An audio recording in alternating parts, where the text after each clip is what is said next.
Comment anticiper et limiter une hausse d'impôts ? Vous vous posez des questions sur votre patrimoine ? Comment le constituer, le faire croître, le gérer ou le transmettre ?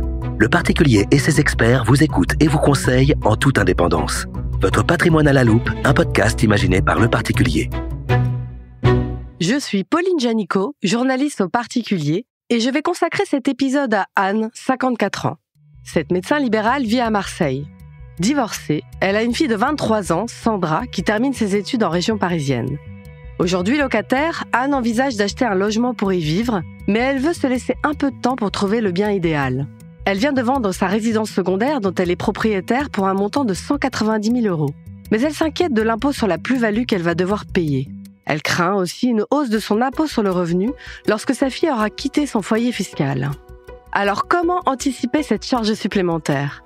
Quelles sont les solutions envisageables pour alléger son taux d'imposition ? Pour répondre à ces questions, j'ai demandé l'aide d'Olivier Sénéchal, conseiller en gestion de patrimoine chez OSL Conseil. Bonjour Olivier Sénéchal. Bonjour Pauline. Merci d'être avec nous. Anne vient de vendre sa résidence secondaire. Est-ce qu'elle doit forcément payer un impôt sur la plus-value immobilière ? Alors, il est vrai que, en dehors de la résidence principale, on est assujetti à l'impôt sur les plus-values immobilières. Dans l'esprit commun, on est exonéré au bout de 30 ans. 22 ans pour l'impôt sur le revenu, 30 ans pour les prélèvements sociaux. Mais en réalité, il existe quelques cas d'exception, dont un qui pourrait peut-être être utile pour Anne, c'est que si on remplit 3 conditions, à savoir, je n'ai pas été propriétaire de ma résidence principale au cours des 4 dernières années, que c'est la première fois que je vends un bien immobilier et que je m'engage surtout à remployer ces fonds pour acheter ma résidence principale au cours des 24 prochains mois, alors je peux demander à être finalement en sursis de mon impôt. Ouais. Je dis bien en sursis, parce que si on ne réalise pas le réinvestissement dans les 24 mois, il va falloir d'abord payer son impôt, ce qui est bien normal, mais surtout, il va falloir payer les intérêts de retard, puisque le fisc pourrait y voir une manœuvre pour retarder le paiement. Donc, il faut bien réinvestir dans les 24 mois. Et le délai est un peu bête et méchant. 24 mois, c'est 24 mois, c'est pas 25. Voilà, c'est très précis. C'est au jour près. Alors, en attendant de trouver son bien, elle a donc, on l'a vu, 24 mois. Où est-ce qu'elle peut placer cette somme ? Alors, dans le cas d'Anne, le projet, c'est clairement de se mettre un toit sur la tête. Il va être donc hors de question de prendre des risques. Le premier réflexe qu'il faut avoir, même par les temps qui courent, ça va être de remplir ses livrets. Et pour le reste, on est surtout en plus en début d'année, il y a pas mal d'assureurs qui lancent des offres de rendement boosté, des offres de bienvenue sur les fonds en euros. Je lui conseillerais vivement de se tourner vers ce genre d'offres qui vont lui permettre de faire travailler l'argent un peu sans prendre de risques et surtout donc de réaliser au moment où elle le souhaitera son projet d'investissement. C'est-à-dire qu'elle pourra faire des retraits quand elle le veut, qui vont être fiscalisés malgré tout. Alors, il va y avoir une fiscalité, en l'occurrence les 30% de la flat tax, 30%, c'est pas non plus fou par rapport aux montants qui vont être versés. Et surtout, on est dans l'assurance vie. Et l'assurance vie, il ne faut surtout pas penser que l'argent est bloqué. Ouais. L'argent peut être débloqué au bout de quelques semaines, de quelques mois. Il n'y a aucune contre-indication. C'est la fiscalité qui change au bout de 8 ans. Mais l'argent n'est en aucun cas bloqué. Alors, le départ de Sandra du foyer fiscal va entraîner une hausse d'impôt sur le revenu pour Anne. Et pour quelle raison ? Alors, Anne, au sens de la déclaration d'impôt, avait un enfant qui lui était rattaché et Anne était parent isolé. Elle est parent isolé, voilà, c'est ça. Donc, comme elle avait un enfant rattaché, une demi-part supplémentaire. Et comme elle est parent isolé, encore une demi-part supplémentaire. Donc, Anne avait sa part à elle, une part, une demi-part pour sa fille, une demi-part parent isolé. Elle avait le droit à 2 parts. Donc, sans faire de calcul très complexe, je peux vous dire que la hausse d'impôt maximum pour Anne va être autour de 4 000 €, puisque les demi-parts liées à des enfants ont un mécanisme qui est plafonné. L'avantage fiscal n'est pas infini. Et l'avantage fiscal, il est plafonné à environ 2 000 €. Donc, comme elle a 2 demi-parts qu'elle va perdre à 2 000 € chaque demi-part, au maximum, cela fera 4 000 € d'augmentation. Ouais, alors c'est quand même pas négligeable, mais est-ce qu'elle peut, d'une certaine manière, continuer à aider financièrement Sandra, même si Sandra prend son envol et finit ses études ? Alors là, j'imagine que, comme tout bon parent qui veut prendre soin de ses enfants, on a en tête de lui verser une pension alimentaire, etc. Oui, les pensions alimentaires sont déductibles pour les enfants majeurs. Il va y en avoir 2 types. Les pensions alimentaires que l'on va verser à un enfant qui habite sous son propre toit, Ça, Ouais. cette pension alimentaire va être forfaitaire. On n'a aucun justificatif à produire. Le montant approximatif annuel est d'environ 4 000 € déductible. Ça comprend tout, en fait. C'est un forfait global. Oui, ça comprend la nourriture, l'électricité, voilà, la Qu'il vie nous faut pour courante. vivre. Vraiment, voilà, la vie courante. On est vraiment dans le devoir alimentaire. Ouais. Si l'enfant a son propre domicile, là, il va falloir justifier des dépenses. Alors, quand ils suivent des études, c'est pas très compliqué de justifier des dépenses, ne serait-ce qu'avec des frais de scolarité. Ouais, ça, c'est vite fait. Ça va très vite. Et là, par contre, le plafond est un peu plus élevé. On est à 6 700 €. Alors, une fois que j'ai dit ça, il y a quand même un point qui est important, c'est que la notion de pension alimentaire déductible est sous une autre condition. Et la condition, c'est d'être dans le besoin. Ça, c'est important quand Voilà, même. ça c'est important. Donc, si la fille d'Anne vole de ses propres ailes, c'est-à-dire qu'elle travaille, eh bien, ça va être difficile de dire qu'elle est dans le besoin. Et comme si elle n'est pas dans le besoin, la pension alimentaire n'est pas déductible. Voilà, c'est si on a un enfant qui est étudiant, qui ne trouve pas de travail, qui est dans une situation difficile.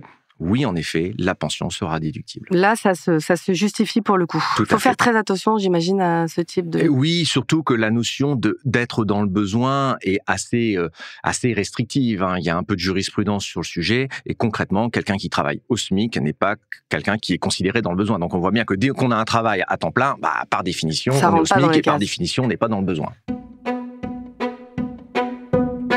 Donc on l'a vu, Anne, elle va payer un peu plus d'impôts sur le revenu quand même, ses craintes sont justifiées. Comment elle peut limiter cette hausse, en tout cas l'anticiper, comment limiter cette hausse? Alors, dans le cas de Anne, en plus, elle est profession libérale. Donc, ce qui serait intéressant pour elle, ce serait quand même de s'intéresser à sa retraite. Parce qu'en tant que profession libérale, les retraites sont quand même assez limitées. Et qui dit s'intéresser à la retraite, pour Anne, ce serait sûrement pertinent de s'intéresser au mécanisme du PER, du plan épargne Épargne retraite. retraite. Le principe, c'est je verse de l'argent dans mon plan épargne retraite.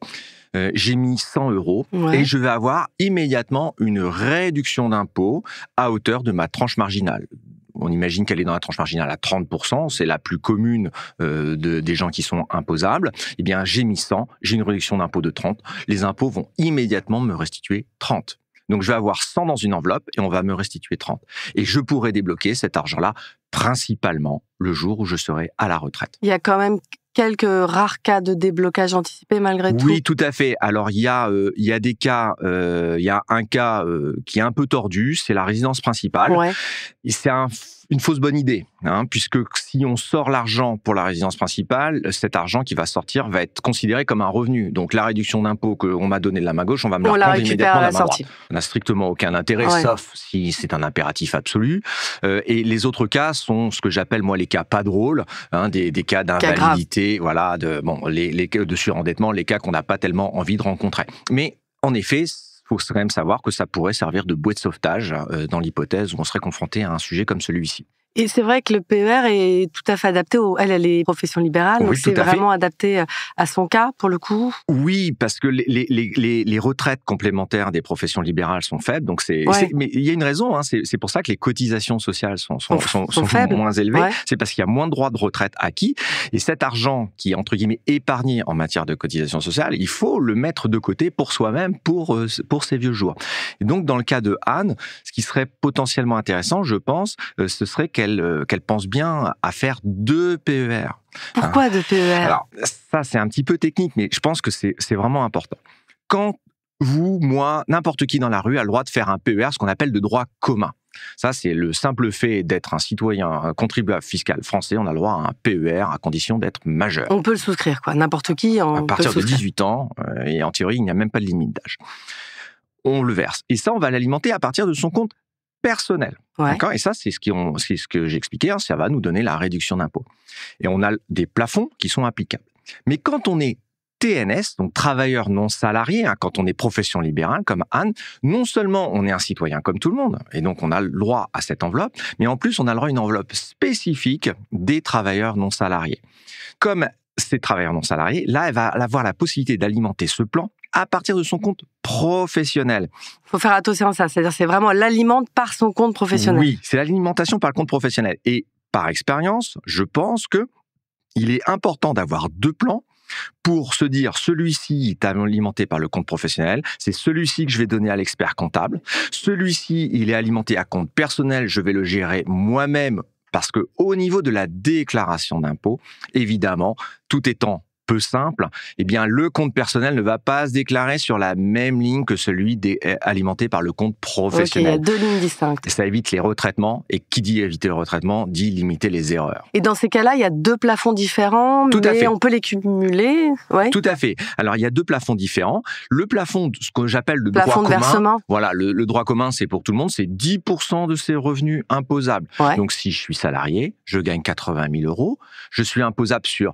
80 000 moins 10%, puisqu'on a l'abattement professionnel. Hein, donc, je suis taxable sur 72 000. 10% de 72 000, 7 200. Je vais pouvoir verser à titre personnel 7 200 €. Jusqu'à 7 000, parce Jusqu'à que c'est des sommes importantes. Vous avez raison, ce sont des plafonds, que l'on évoque.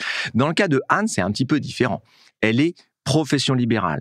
Elle va donc avoir le droit à 10% de ses revenus professionnels. Ouais. 80 000 €, 10% de 80 000, ça fait 8 000. Ouais.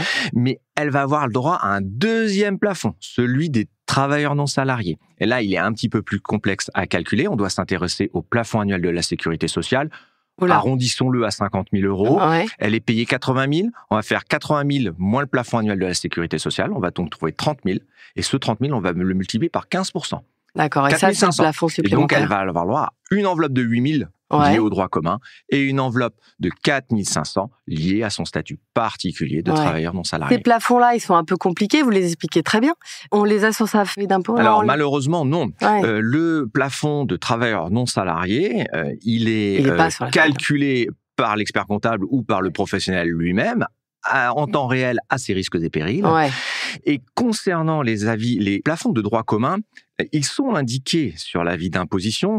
En général, c'est sur la page 3, enfin la dernière page.